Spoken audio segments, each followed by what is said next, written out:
It's working! It's maple syrup time.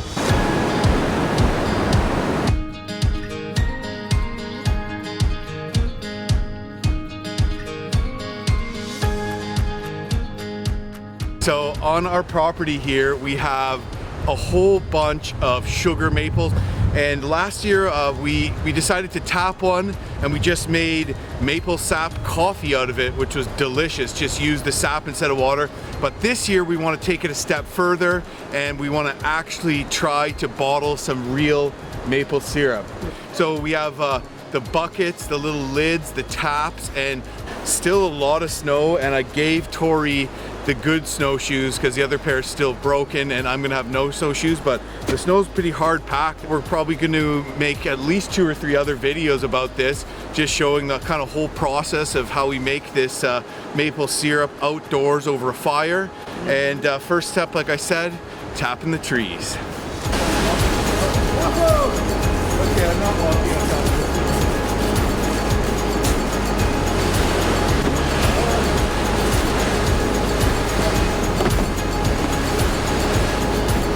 Okay, so we got ourselves a maple tree here. It's sometimes hard to tell, I guess, when there's no leaves on them. One thing it's good to know is what a maple tree bark looks like. So here's a close look at it. Bark on mature trees is a dark brown gray and has developed vertical grooves and ridges. So these are plastic taps, and these are metal ones. I think metal's better, but the plastic one came with the kit, so we're using that. Any tips on tapping trees, making maple syrup, feel free to leave them, because like I said, it's our first time, but I think just because we're Canadian, we have a pretty good idea how this goes down. It's in our blood. Yeah, exactly. All right. So you're gonna go lower, I think. Maybe Okay. like here.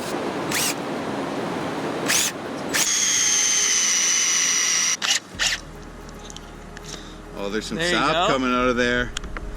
Oh, look at that. It's pouring out. It's already working. Oh yeah, that's maple. Oh, it's too big. Well, I guess we'll have to use this one then. Do you have another drill bit? I do inside though. I guess these new ones, smaller drill bits. Look, it's already dripping out. Man, you can't hammer the plastic ones. No, you gotta just wedge them in, I guess. We're losing.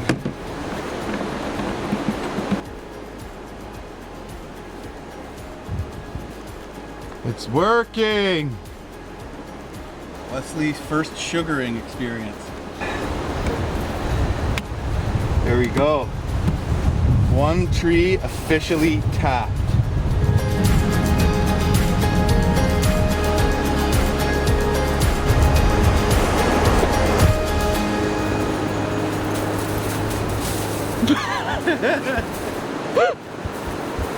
Little deep, Buck?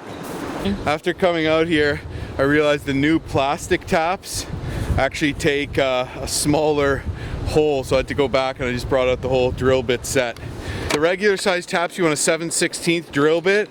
This one I'm gonna have to guess, but I'm guessing, about half that. So here we go, on to the next tree.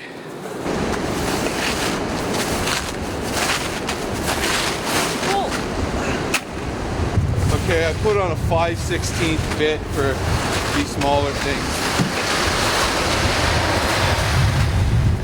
Another thing to remember, when you're tapping a tree 2 years in a row, you don't want to use the same hole. So when you make your new hole, just don't make it right underneath the last year's hole. Put it off to the side a bit and you'll get better sap flow. There's last year's hole right there.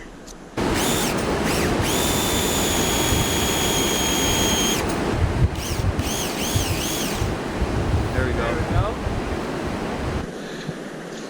Ooh, yeah. There it comes. Perfect day for this, eh, Tor?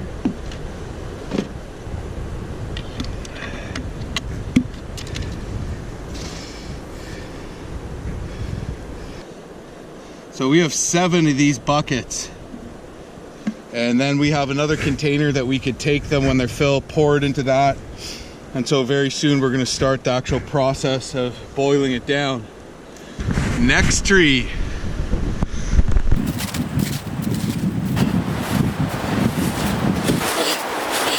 Oh my God, this is impossible.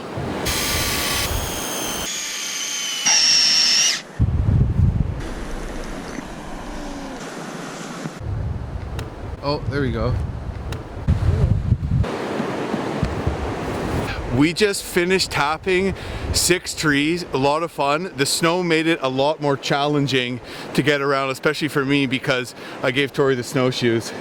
What a gentleman. Thank you, thank you. And trying to go back for the camera made things harder, but it was super exciting to already see that sap just dripping right out. And it was actually a lot of fun. Beautiful day, and spring is just right around the corner.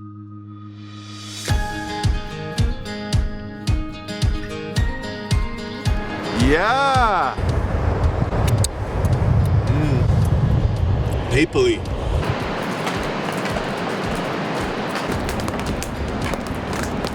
We're getting a lot of sap here because it's about 6 degrees out today.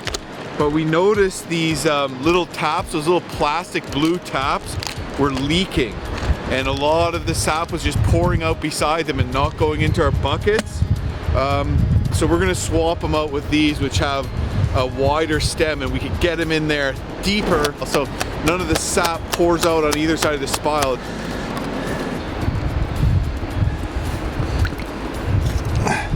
Yeah, that's working better. So 2 days, we're not full. We've had a lot of freeze ups, but I've got these containers, and we're just gonna use this to store this precious sap in and try to pour it without losing any. Oh, I spilled some. No! Good goal. That's a good amount. So we went around and collected all the sap from the buckets, and we poured it all into this 5-gallon jug. So the sap to syrup ratio is 40:1 approximately. So with 40 gallons of sap, you get 1 gallon of syrup. This is about 4 gallons, so it would make about 0.1 gallon. So we have enough to make about 12 ounces of syrup right now. That's not very much. Out of batteries. Okay, let's go. Oh, okay, the baby's crying, we gotta go in. So probably in the next 2 days, we're gonna have enough to start making some syrup. Yes, so I'm gonna be doing that on an outdoor wood stove. Got a pretty cool setup in mind for that, so make sure you check that out.